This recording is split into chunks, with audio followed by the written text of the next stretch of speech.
6 and 7. There are 6 things that the Lord hates, 7 even that are detestable to him: haughty eyes, a lying tongue, hands that shed innocent blood, a heart that devises wicked schemes, feet that are quick to rush into evil, a false witness who pours out lies, and a person who stirs up conflict in the community. That is Proverbs chapter 6, verses 16 through 19. First, we have haughty eyes. Haughty eyes declare the perceived superiority of the person to whom they belong. Regardless of why this person believes themselves to be superior to the next, it is wrong for them to think of themselves as more closely created in the image of God than another. Indeed, haughty eyes often remove God and created an image entirely out of the equation. Pride is the antithesis of humility, and so strives to liken humility to debasement, to servility, and any other word that depreciates humility to the level of weakness. Humility can no more stand pride than pride can stand humility, but humility seeks no enmity against pride, for it is a sign of strength that casts no pearls before swine. Second, a lying tongue gives glory to the deviant desires of the heart, allowing it to run rampant without conscience, and so gives itself free rein to speak that which is of immediate benefit or long-term gambit. A tongue that speaks truthfully is the hated enemy of a lying tongue, for it bridles itself from using truth as a weapon to injure, speaks not lies, and only speaks truth when it is of benefit to health. A lying tongue knows not its own way, and so careens from the path like a horse without bridle or a car without differential. A truthful tongue knows no less than truth, but is held within the mouth of one who seeks righteousness, and so is bridled, and its differential turns smoothly upon paths that are good. Hands that shed innocent blood act for the promotion of the self, and takes no moral account that those of innocent blood have done them no wrong. It is a suppression of the knowledge of good and evil, the fruit of which Adam and Eve first ate and shared forth to all, and a denial of the inherent existence of good and evil that so drives the violent hands to the slaughter of innocent. It is no simple way that leads to this, for the road to murder is one twisted and devious to no end. The ends are the products of the means. 4.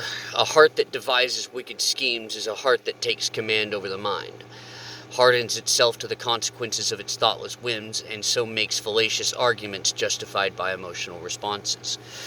If I kill my brother, thought Cain, he will no longer make me angry and downcast.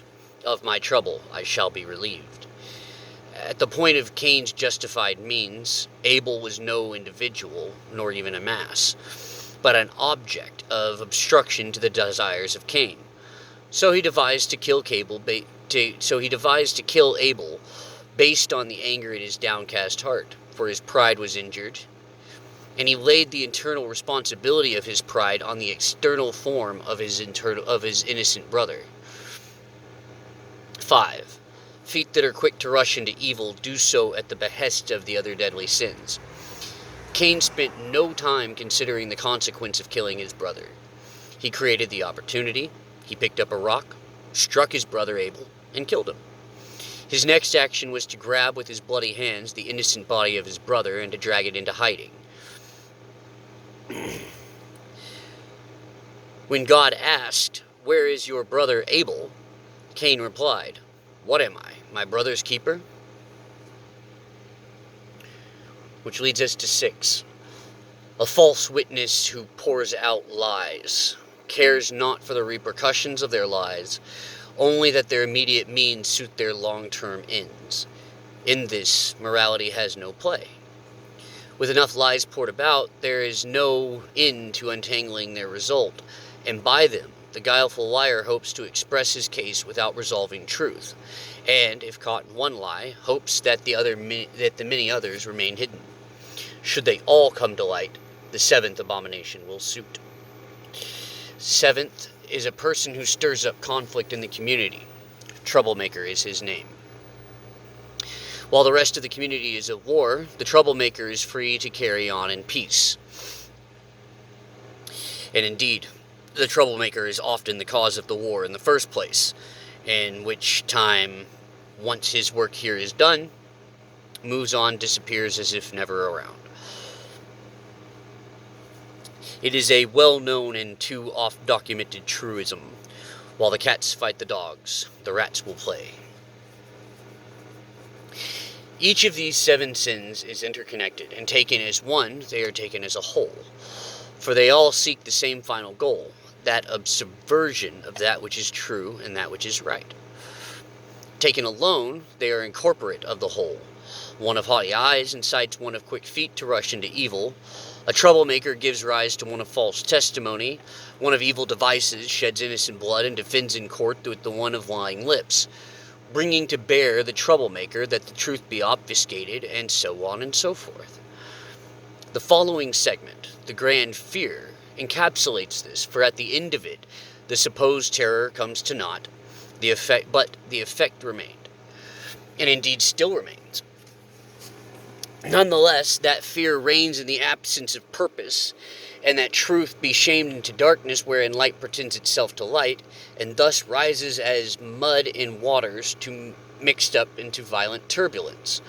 Some discontent saw this the first time he failed to skip rocks, and seeing the waters boiled up in turbulence, chose to call the water dirty, rather than recognize that the suspended particles of mud in the water had nothing to do with the purity of the water, and everything to do with the convolution of particles from the bottom darkness to the light above. The serpent himself spoke thus, "Did God really say?" And immediately the waters were muddied. The clarity of vision disposed to perhaps be false. What followed we have all been guilty of and subjected to in one way or another. Is it not known that the fish will chomp at a baited hook more readily in turbid waters than in waters that are clear? That a fish will take bait more readily that appears like something real? And so the fish is caught and fried up, and its bones cast out for the worms it itself desired to feast upon. Of course, what if suffices in all regards when no true end is discernible, though a desire to obfuscate the nature of justified means is ever present.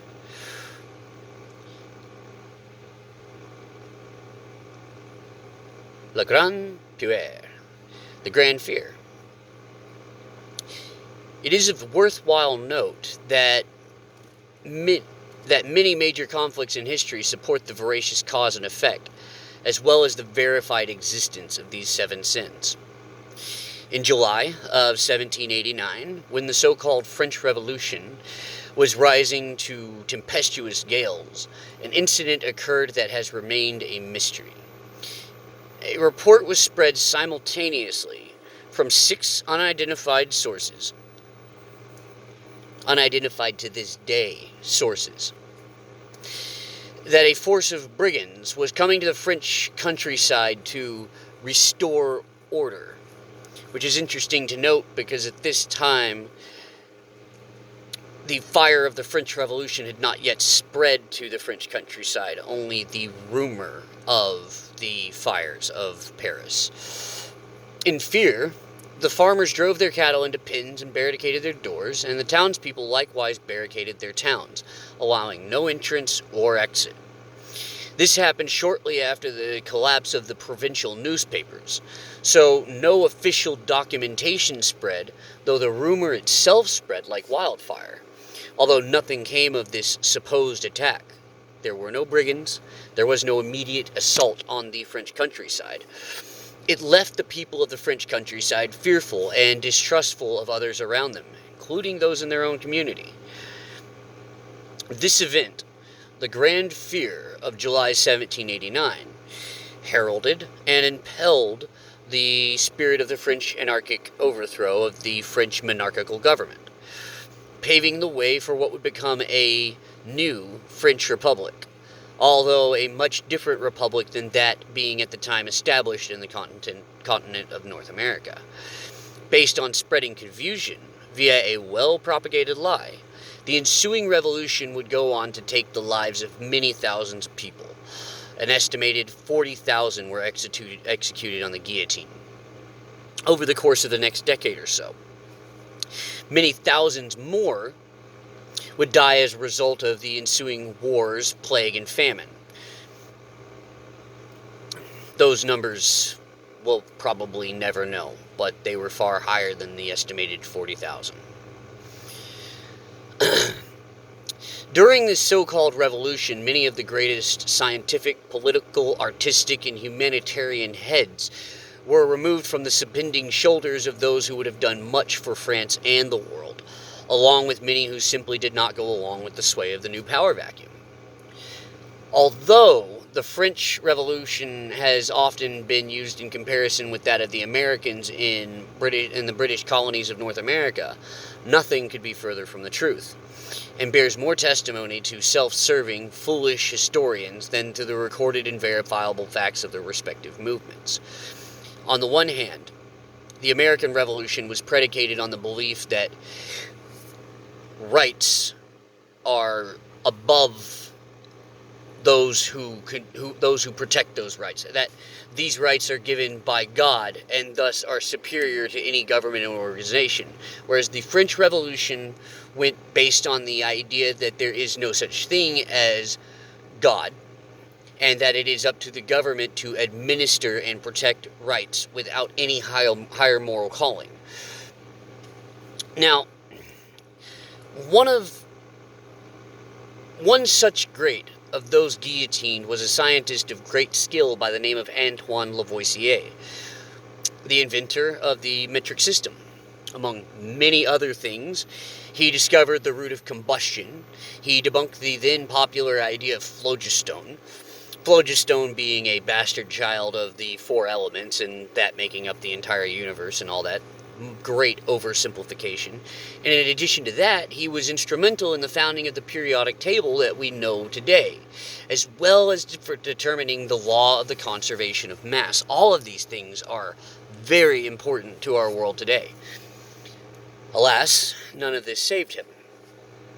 On the 26th of August, 1794, his worthy head was removed from his active body for criticizing the mass mob rule that was chopping people's heads off left and right for literally any reason that suited them. That's what happens when you have no moral foundation, no rock upon which the house itself is constructed. Interestingly enough, he was a contemporary of one Benjamin Franklin, who was greatly loved in France, a man who kept his head because he was not swept away in a bloody, mindless revolt against something or other. In France, they were ranting and raving against everything. In America, they had laid out exactly where the king had transgressed against them and why it was necessary for them to make a separation from that king, which, mistake that not with what's going on today, but take the lessons learned and use that as a blueprint to look at what's going on in this world today. Now, likewise, Lavoisier was the teacher of a name well known today, Eleuthère Irénée Dupont. That same Dupont. Many other names could be added to this list of those who passed, but it is a known truth that had Lavoisier lived a full life, the internal combustion engine would have not been so delayed for nearly a century, and in all likelihood, modern technology, of which man is so fond, would have been much further ahead for it. Likewise, the likes of Nikola Tesla and Hindenburg would have had much more material to work with, subjecting the likes of Henry Ford and Thomas Edison to their rightful place in history as absolute nobodies, which they full well deserve. The unfortunate case of Antoine Lavoisier has been repeated throughout history times innumerable. Ostensibly, he was executed by the mass opinion of the French people. If taken alone, this determination might make sense from a strictly subjective perspective. But as it stands in collection with many other stories throughout history and other facets of this particular story, the truth of it is, Antoine Lavoisier was an adamant supporter of peaceful democracy, a proponent of an American style of republic, and while a scientist, was in other regards outspoken in his political and humanitarian views. As a scientist, he was accused of instigating the people to rebellion, ironically enough, because he was executed by those self-same people, whose actual freedom he did support. It is, therefore, more sensible to make the case that the revolt of the French vacuum gave illegitimate cause to his demise, and that amongst a sea of other executions, he likewise unfortunately met his end. It is interesting to note that Lavoisier, an outspoken individual, was for the duration of his life at odds with many powerful people, including scientists of the old guard, defenders of phlogiston, who held more political power than they did scientific knowledge, and also those politicians to whom the old guard pandered. There's a lot of people who wanted him dead. The opportunity arose. They created the environment in which it would work out for their favor, and thus, goodbye, Antoine Lavoisier. I oftentimes wonder what the world would be like had he survived. In the years since, many have taken his incomplete work and claimed it as their own, with little or no credit going to his memory. His work on combustion alone would have impelled France to the front of the Industrial Revolution, but that at the cost of the reigning French oligarchy. As occurred later, inevitably, when once the scientific industrial minds of the late 19th century came together and brought forth the machines that caused so much change into the 20th century. As it was, Lavoisier and many other forward-thinking individuals met their demise at the guillotine, and the rebellion against freedom continued on as soon as the so-called Revolt for Freedom came to a close in the latter part of 1799. A great deal of damage was done by this. One of the big issues with the direction of work that Antoine Lavoisier was doing was that it would have inherently reduced the amount of power and control that the ruling elites had over everyone. They controlled the narrative, they controlled the newspapers, they controlled the military, they controlled all of those elements, and anybody that was within their ranks but a dissenter against their unimpeded power. Well, by creating the French Revolution, getting everybody to do the dirty work, they were able to stand back and say, okay, well, this has been going on for long enough, now we're going to save everyone. The dissenters removed, the powers of France continued on, albeit under new names and identical leadership, and this came about in the form of one Napoleon Bonaparte, a man who called himself the reincarnation of Alexander the Great. And we will continue talking about these subject and many more at another time.